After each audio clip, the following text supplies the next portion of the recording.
एक बार भगत रविदास जी जंगल में बैठे हुए परमात्मा के नाम का सिमरन कर रहे थे और उनके आसपास हिरन आदि कुलांचे भरते हुए घूम रहे थे।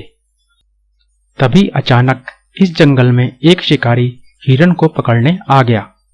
भगत रविदास जी से थोड़ी सी दूरी पर इस शिकारी ने एक यंत्र बजाया।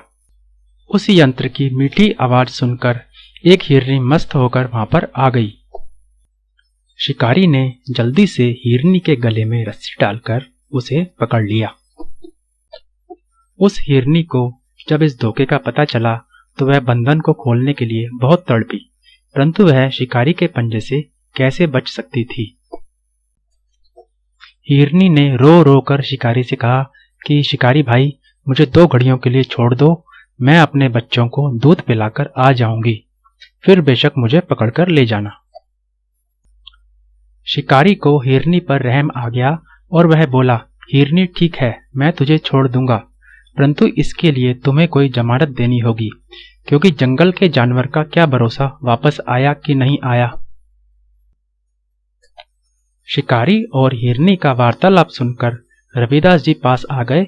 रविदास जी बोले, भले आदमी, इस गरीब हिरनी की मैं जमानत देता हूं, अगर यह वापस नहीं आई तो इसकी जान के बदले में मेरी जान ले लेना।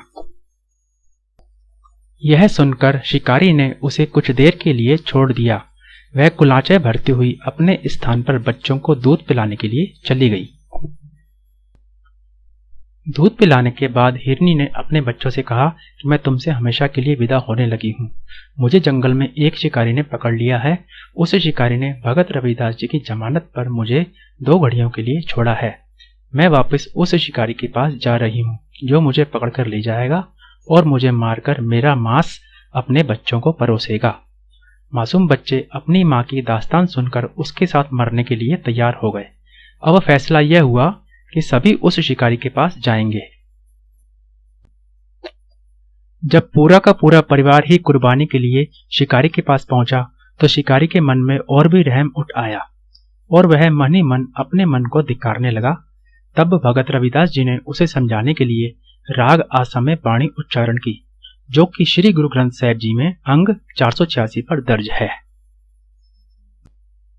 मृग मीन भृंग पतंग कुंचर एक दोख विनाश, पंच दोख असाध जामह ताकि के तक आस।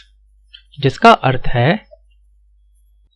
हिरन, मछली, भौरा, पतंगा और परवाना हाथी, यह पांचों एक एक विषय करके नाश होते हैं। सबसे पहले हिरन आता है, जो कि कान के विषय करके, मछली लोभ करके, अर्थात उसके लिए जब कांटे में खाना लगाकर पानी में डालते हैं तो वह उसमें फंस जाती है। भौरा, जो कि नाक के विषय करके, पतंगा, जो कि नेत्रों के विषय करके, और हाथी, जो कि काम के विषय करके मरता है। लेकिन अकेले मनुष्य में 5 चोर काम, क्रोध, लोभ, मोह और अहंकार हैं। उसकी जिंदगी की आस कितनी सुरक्षित हो सकती है? यह 5 विषय असाध्य हैं। भक्त रविदास जी का उपदेश सुनकर शिकारी का मन प्यार और वैराग्य से मोम हो गया और वह भक्त जी के चरणों में गिर पड़ा। शिकारी ने अपने शस्त्र तोड़कर सदा के लिए पाप से दूर रहने की दुहाई दी और भगत जी का शिष्य बनने के लिए हाथ जोड़कर खड़ा हो गया। रविदास जी ने उसका प्रेम देखकर उसे गले से लगाकर उसे अपना शिष्य बनाया और लोक सेवा का तरीका बताकर नाम जपने की युक्ति दान दी। और इस प्रकार यह शिकारी भगत रविदास जी का पहला शिष्य हुआ, जिसका नाम हीरू था और इसे हीरू फांदकी कहा जाता था। सारे प्यार से बोलो, धन्य धन्य गुरु रविदास जी।